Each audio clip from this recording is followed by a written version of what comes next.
ইতিমধ্যে আমরা 16 জন বিজ্ঞ বক্তার কাছ থেকে তাদের এই আইনটি সম্পর্কে অভিমত শুনতে পেরেছি। সবাই বলেছেন আইনটি দোষমুক্ত নয়, ত্রুটিমুক্ত নয়, এর বিশেষ উদ্দেশ্য নিয়ে আইনটি করা হয়েছে।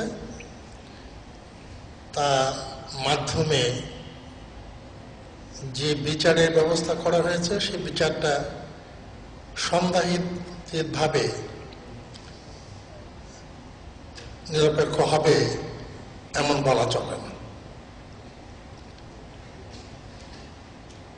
আমি যতদূর বুঝতে পেরেছি, রাতারাতি করে এই একটা 1973-তে করা হয়েছিল। তখন জনাব কামাল হোসেন সাহেব ল মিনিস্টার ছিলেন।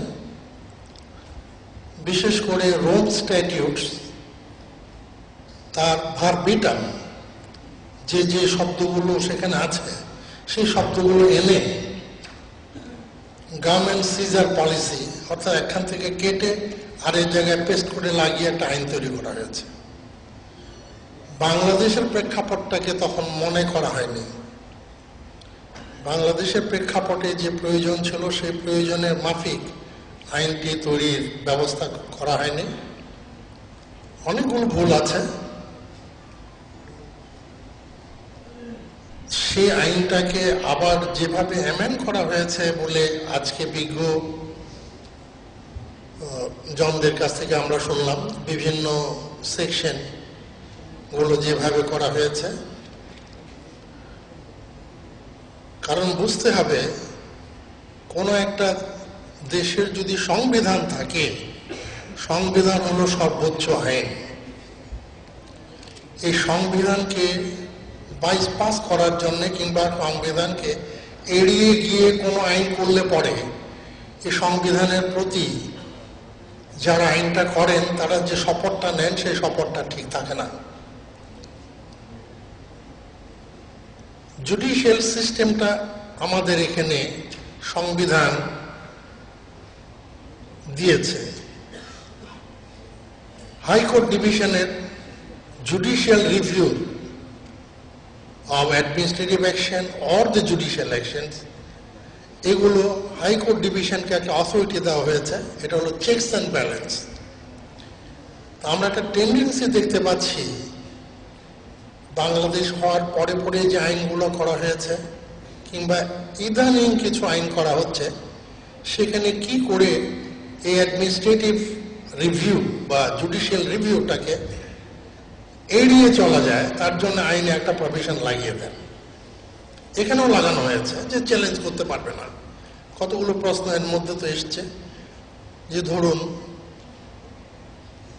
পরিষ্কারভাবে দেখা যাচ্ছে যে one of the members of the tribunal কিংবা তিনি তার যে কথাবার্তা, তার যে চালচলন, তার যে বিহেভিয়ার, তার থেকে মনে হচ্ছে যে তিনি impartial non.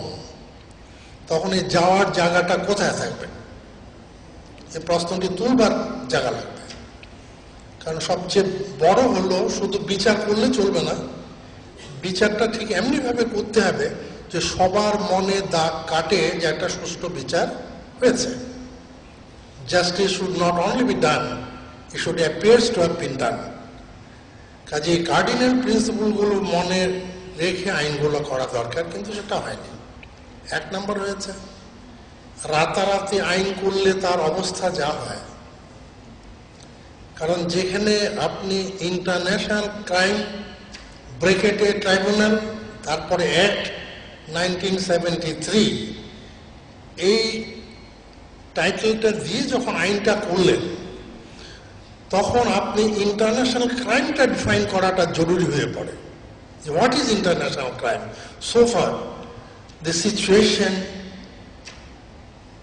prevailing or it was during the period in Bangladesh. International crime এর কোন ডেফিনিশন এখানে আনা হয়নি। আমার শ্রদ্ধেয় প্রধান অতিথি এই কথাটা বলেছেন যে এটার মধ্যে এক ইন্টারন্যাশনাল শব্দটা ছাড়া আর আমরা কিছু তো ইন্টারন্যাশনাল স্ট্যান্ডার্ড দেখছি না। হ্যাঁ, এইভাবে আইন করলে তার অবস্থাটা কি হয়? যারা বুদ্ধি দিচ্ছেন বর্তমান সরকারকে, এই অ্যামেন্ডমেন্ট যেটা করেছেন, অ্যামেন্ডমেন্টও যেটা আছে, হ্যাঁ, সেকশন 2 সাবসেকশন 1 এটাতে দিয়েছেন। অনেকে বলছেন রেট্রোস্পেক্টিভ এফেক্ট হয়েছে, কিছুটা হয়েছে, যে before and after the commencement of the act এটা করা যাবে। এটা ভালো ভালো এই জন্যে কারণ আমরা দেখছি 1973-তে 72-73-তে যথেষ্ট ক্রাইম হয়েছিল, রক্ষী বাহিনী অনেক কিছু করেছিল, তার জন্য অনেক মামলা হয়েছে।